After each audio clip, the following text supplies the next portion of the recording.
What's up, family? Hey, I'm finna just get straight to the point. I seen a black man finna fight a white dude over the Abraham Lincoln statue because he felt that Abraham Lincoln had freed the black people due to the Emancipation Proclamation.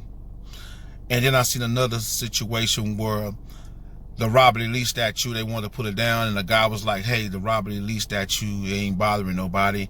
It ain't doing nothing to nobody. And then you got the white people saying, yeah, this is a part of our history. It ain't bothering nobody. Why take it down? Well, I'm finna explain something to y'all about the Abraham Lincoln situation, Robert E. Lee, and George Custer, for all y'all feel that those statues ain't hurting nothing or don't really know what they represent. The economy up in the North was starting to move a little faster than it was in the South.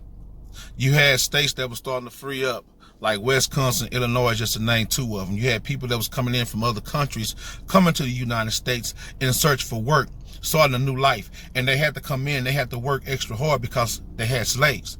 So they had to outwork the slaves, such as the Irishmen. When they came in, they actually worked twice as hard as a slave to prove their point. Then some states up in the North, they felt like they didn't need slaves no more. They already did what they needed to do. They accomplished what they needed to accomplish. Their money was coming. They was moving. They really didn't like black folks. They didn't need you for slaves because they got what they want. So they didn't really want you around them. So they like, man, hey, that's one reason why a lot of states were starting to free up in the North. Some people weren't trying to come off their slaves, such as this guy named Peter Blow. Peter Blow was a guy who purchased a slave by the name of Dred Scott and took him from Missouri through Wisconsin and Illinois, the free states. As Dred Scott rode through these free states, he saw other black men that were free and felt that he wanted his freedom too. So he took his case to Supreme Court and filed for his freedom. It took him 11 years fighting for his freedom, and they kept throwing this case out due to technicalities such as they couldn't prove he was a slave. They didn't know who his slave master was. He wasn't a citizen of the United States. The man won his freedom twice. The first time he won his freedom, they came back and enslaved him again. And he had to fight and fight and fight to prove his freedom. And this is what sparked the uproar in the Civil War. So the South states in the United States was upset because no matter what, they weren't trying to free no slaves. They wanted to sit on their behind. They wanted to let the slaves continue to do all of their work.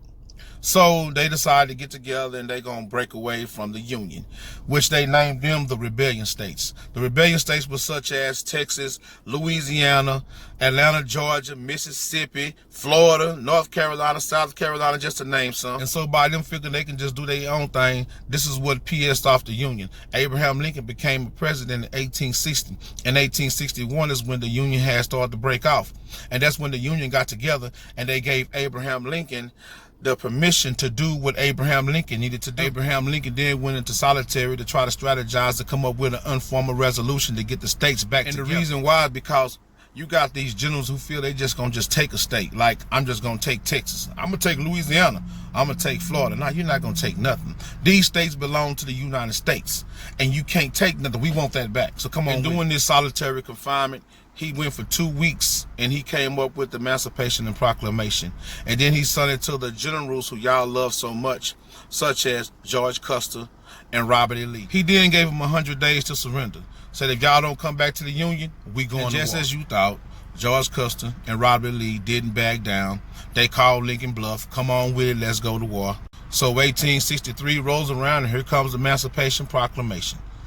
Any slave that leaves his slave master's plantation is considered a free man. Now, the reason why he wanted these slaves to leave their slave master's plantation is because our beef ain't with the slaves. Our beef is with y'all slave master. Furthermore, we know you slaves gonna fight to the death to show your loyalty to your slave master and fight for a country that you lost in and don't know nothing about. So, quote unquote, we need y'all out the way. Also, you had Ulysses S. Grant, who was the Northern War General in the Civil War, who would later become your 18th president. Now keep in mind, Abraham Lincoln wasn't stupid. This is what he did. The same slaves that George Custer and Robert E. Lee was going to use to fight against him in the Civil War, he flipped the script. For every city and state that they was evading and they was coming about defeating these slave masters, they put guns in these slaves' hands. Then gave them action at killing their own slave masters. Talking about. Then as these generals or slave owners realized they was getting beat, they went to trying to hide. But then the North knew they was trying to hide. So anywhere that they seen a water supply, they went to cutting it off. Yeah, they might have a little food in their little pillowcases, but they knew they ain't finna have no water, so they had to surrender. So the South got defeated. But guess what? Stand, George Custer and Robert E. Lee was the ones who was fighting to keep slavery going. Robert E. Lee was known to be the war tactician because he was known for fighting wars. If he'd had more people on his side, then guess what? They put statues up in honor of him. These are great men. The men who fought to keep you in slavery, the men that you fighting for. And Abraham Lincoln, I ain't forgot about you. That Emancipation Proclamation that you wrote, it didn't free no slaves. First of all, the government ain't got no right to take nobody's personal property for no reason. And back then, a slave was considered personal property. The only reason why you got away with this at the time, because the South states was in rebellion. But two wrongs don't make a right. So the Union decided we're going to do wrong too. You slaves get free. We're going to free y'all personal property. But after the Civil War was over, and then when the slave owners in the South realized that they had no jurisdiction to take their personal property, guess what they went out and did? Every black person that they seen, whether you was free or not, you became a slave. It was said that there was a 2.5 million slaves in the South. After the Civil War was over with, the slave masters went in and captured over 4 million slaves, which means they enslaved over 1.5 million more slaves than it already was. What did your emancipation do? You added 1.5 million more slaves to the population in the South than it already was. When y'all see that statue of that black man on his knees like he bowing down in front of Abraham Lincoln, like Abraham just freed him, but on the cool, look like he bowing down to master and looking like he may have freed him, that's hogwash. That's bull. He ain't freed nothing.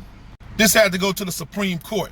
That's where you got your freedom at. Bottom line is this. Dred Scott is the one slave who made the South break out from the Union. And being broke up is what made Abraham Lincoln draw up the Emancipation and Proclamation. He also said if he can save the Union without freeing the slaves, he would do it. This is what led to the Civil War.